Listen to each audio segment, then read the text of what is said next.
মারুতি ভ্যানে গ্যাস পড়তে গিয়ে গ্যাস সিলিন্ডার লিক করে আগুন ধরে ভস্মীভূত হয় গাড়িটি। ঘটনাটি ঘটেছে আজ রাতে নওদা থানার কুলাইচণ্ডীপুর এলাকায় তরুণ সাহার দোকানে।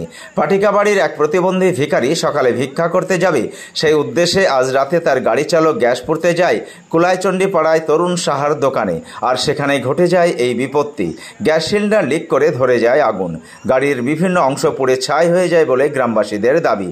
যেহেতু গাড়ির চালক প্রতিবন্ধী ভিখারি, এই গাড়ি চেপে ভিক্ষা করে বেড়ায় সে, তাই গ্রামবাসীদের দাবি প্রতিবন্ধী ভিখারিকে নতুন গাড়ি কিনে দেওয়া হোক। এই দাবিতে সোচ্চার এলাকার মানুষ। দোকান ছেড়ে পলাতক দোকানের মালিক রতন সাহা। ঘটনার খবর পেয়ে ঘটনাস্থলে পৌঁছায় নওদা থানার পুলিশ এবং সম্পূর্ণ তদন্ত শুরু করেছেন নওদা থানার পুলিশ। এলাকায় চাঞ্চল্য। ঘরে তো গ্যাস আছে, ঘরে তো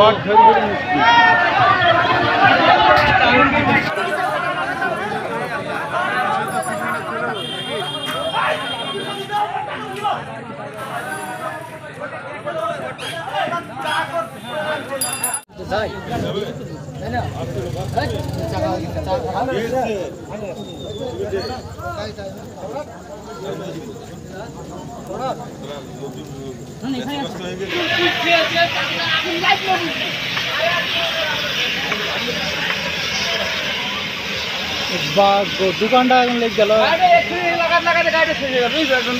কাদের গাড়ি কি জানি, কাদের গাড়িটা এসে এখানে লাগাইলো। আর ওপরে কি বুঝছিল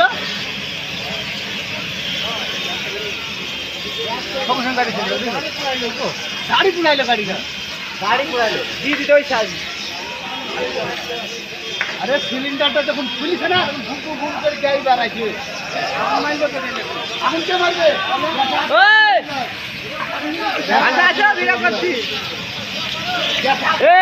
কাজ যায় না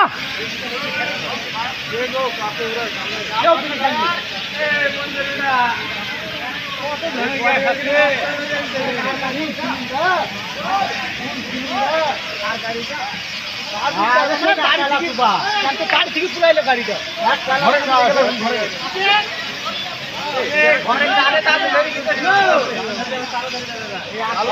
ঘরের মধ্যে গ্যাস আছে, ঘরের মধ্যে পুলিশ ফোন তো লাগিয়েছিল।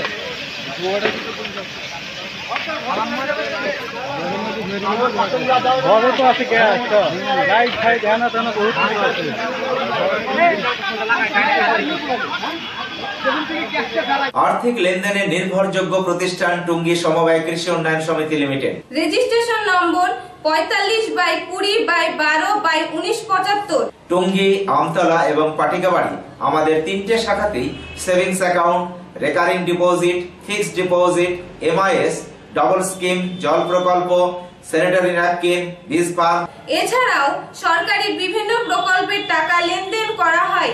সমস্ত রকমের চেক ভাঙানো সুব্যবস্থা আছে। সম্পূর্ণরূপে কম্পিউটার দ্বারা পরিচালিত। সর্বদা সঠিক সময়ে পরিষেবা দেওয়াই আমাদের লক্ষ্য। সাবস্ক্রাইব করুন এবি24 নিউজ চ্যানেলটিকে, অবশ্যই বেল আইকনটিকে প্রেস করুন। সবার আগে তাজা খবরের আপডেট পেতে লাইক করুন, শেয়ার করুন এবং দেখতে থাকুন এবি24।